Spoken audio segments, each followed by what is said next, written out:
GTN media network नवा रंग रूप साथे। इस वीडियो को लाइक करें, हमारे चैनल को सब्सक्राइब करें। મોરવા હડફ તાલુકાના મોરા ગામે આવેલા રાવળફળિયામાં રહેતા રમીલાબેનના પતિ થોડા સમય અગાઉ સ્વર્ગ સિધાવ્યા હતા, જે બાદ રમીલાબેન પોતાના પુત્ર સાથે રહેતા હતા, પરંતુ તેઓના પુત્ર પણ તેઓને છોડીને અકાળે મૃત્યુ પામ્યા હતા, જે બાદ રમીલાબેન વિધવા થવાની સાથે સાથે નિરાધાર પણ બની ગયા હતા। તેઓના એક બહેન પણ વિધવા બન્યા હતા, જે બાદ દિવસ વીતવાની સાથે સાથે રમીલાબેનની સ્થિતિ કપરી બનવા લાગી હતી।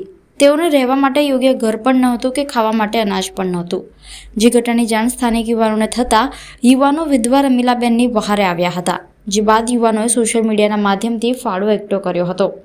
યુવાનોએ રમીલાબેનને ઘરે બનાવી આપવાનું પણ નક્કી કર્યું હતું, સાથે જ તેઓના ઘરમાં રહેતા નાના સંતાનોના ભણતરનો ખર્ચ પણ ઉપાડવાનું નક્કી કર્યું છે। આમ આજના યુવાનોએ વૃદ્ધની વહારે આવીને માનવતાનો દાખલો બેસાડ્યો છે। મોરવા હડફ તાલુકાના મોરા ગામે બગોરા ફળિયાની અંદર રહેતા વૃદ્ધ દાદીમાં, જેમની બહુ ખરાબ પરિસ્થિતિ હાલતમાં જીવન ગુજારી રહ્યા હતા, એ અમને સ્થાનિક લોકોને અને અમારી ટીમને ખબર પડતા એમની મુલાકાત લીધી, તો એમને ખાવા માટે દાણા પણ નથી, રહેવા માટે ઘર પણ નથી અને નાના નાના ભૂલકાઓ સાથે એમનું જીવન ગુજારી રહ્યા હતા। એમની રોજીરોટી માટે પણ કોઈ આશય નથી। તો આ અમારી ટીમને ખબર પડતા અમે સ્થળ મુલાકાત કરી અને અમારી માનવતાની મસાલ ટીમ દ્વારા નક્કી કરવામાં આવ્યું કે આપણે દાદીમાને એક નવું મકાન આપણે એમના રહેવા માટે ઘર બનાવી આપીએ, એવું નક્કી કરી અમે અમારી ટીમ દ્વારા જે સોશિયલ મીડિયાના માધ્યમથી અમે જે ફંડ ભાળો ભેગો થાય એનાથી અમે આ દાદીમાને નવું મકાન બની આપવાના છીએ અને એમનો પરિવારની અંદર રમીલાબેન મોતીભાઈ બગોરા જે દાદીમા છે, તેમના 3 સંતાન હતા, એ અકાળે મૃત્યુ પામેલા છે અને 3 બહેનો હતી, એમાંથી એક વિધવા બાઈ છે અને એકનું લગ્ન થઈ ગયેલું છે અને એક બાઈ છે તે પગે અપંગ છે, એને પણ અકસ્માતની અંદર પગમાંથી 3 ટુકડા થઈ ગયેલા છે। એનો પણ સારવાર માટે અમે જવાબદારી લીધેલી છે અને બાળકોને ભણાવવાની પણ જવાબદારી લીધેલી છે અમે। તમારું નામ? ધર્મેન્દ્ર ભીલ મોરા।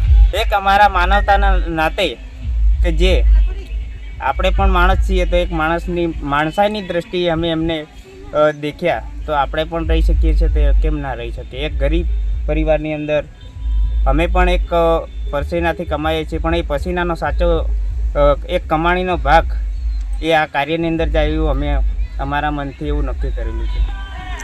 હા, સહયોગ તો અમારા જે માનવતાની મસાલ ટીમ બનાવેલી છે એ દરેક સોશિયલ મીડિયાના માધ્યમથી બનાવેલી છે અને એ દરેક તાલુકા જિલ્લામાંથી પંચમહાલ, દાહોદ, મહીસાગર જિલ્લાની અંદર તમામ જગ્યા પર અમારી ટીમ કાર્યરત છે। મોરા ગામ રમીલાબેન મારું નામ છે અને રાવળફળિયા મારું હું પોતે હું વિધવા છું, મારા પતિ નથી, મારા દીકરાએ પણ નથી, ઓફ થઈ ગયા છે અને દીકરાના 2 મોટા વડેલના 2 દીકરા છે, 2 વસતની 2 દીકરીઓ છે, એ લઈ અને ગમે તે મહેનત મજૂરી કરીને સુરન પાળ પહોંચ કરું,